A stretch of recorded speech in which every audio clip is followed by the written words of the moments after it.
Hello guys, it's me रिलक्स छेत्री। आज पनि म फेरि तपाईहरुसँग तपाईहरुलाई एकदमै बेनिफिट हुने खालको एकदम बेनिफिशियल ट्रिक्स लिएर आएको छु। त्यो हो पढेको कुरो कसरी छिटो याद गर्ने। त्यसको लागि 5R 3W भन्ने एउटा रुल छ, त्यसलाई फलो गर्नुपर्ने हुन्छ। 5R भनेको 5 times reading and 3 times writing. 5 time reading गर्दाखेरि त्यसको टेक्निक छ। पहिलो पटक पढ्दाखेरि तपाईले नोभेल रिडिङ गर्ने, सरर नोभेल रिडिङ गर्ने। तपाई एक्जाम्पलको लागि म फोरेन्सिक साइन्सको किताब छ।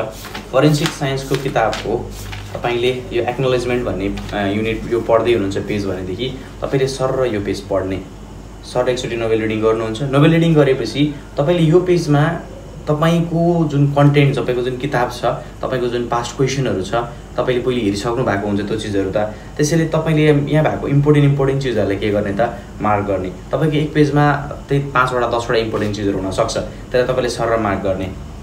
पहिलोचोटि नोभेल रिडिङ गर्ने, दोस्रोचोटि पढ्दा इम्पोर्टेन्ट चीजहरुलाई के गर्ने मार्क गर्ने र तेस्रो पटक पढ्दाखेरि त्यो इम्पोर्टेन्ट चीजहरुलाई मात्र ध्यान दिएर पढ्ने।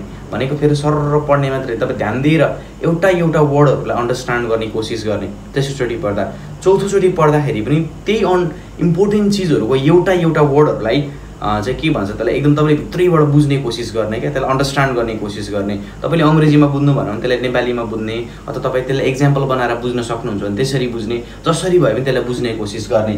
र तपाईले पहिलो, दोस्रो, तेस्रो, चौथोचोटि पढिसक्नुभयो र पाँचौं पटक त्यसलाई बन्द गर्ने र आँखा चिम्म गर्ने। आँखा चिम्म गरेर तपाईले पढेका कुराहरु सम्झिने।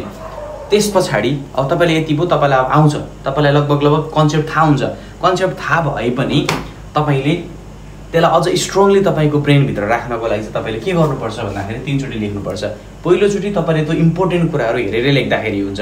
हेरेर लेख्दाखेरि मिस्टेक हुँदैन, हैन? तपाई सर हेरेर लेख्नुहुन्छ। हेरेर लेख्दाखेरि अझ तपाईको मेमोरी के हुन्छ त पावरफुल हुन्छ।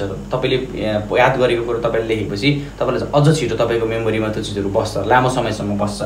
पहिलो पटक तपाईले लेख्नुहुन्छ हेरेर, दोस्रो पटक लेख्दाखेरि तपाई नहेरिकन लेख्नुहुन्छ र तेस्रो पटक लेख्दा पनि तपाई के गर्नुहुन्छ नहेरिकन लेख्नुहुन्छ। र यो चीजलाई तपाईले 1 महिनामा 4 पटक दोहोर्याउनु भयो, सेम चीजलाई 4 पटक दोहोर्याउनु भयो भने आई एम स्योर तपाईले पढेको कुरो तपाईलाई लामो समयसम्म याद हुन्छ। Thank you so much. तपाईले यस्तै खालको इन्फर्मेटिभ भिडियो पाउनका लागि मलाई फलो गर्न र लाइक गर्न नबिर्सनु होला। आजको लागि यति नै।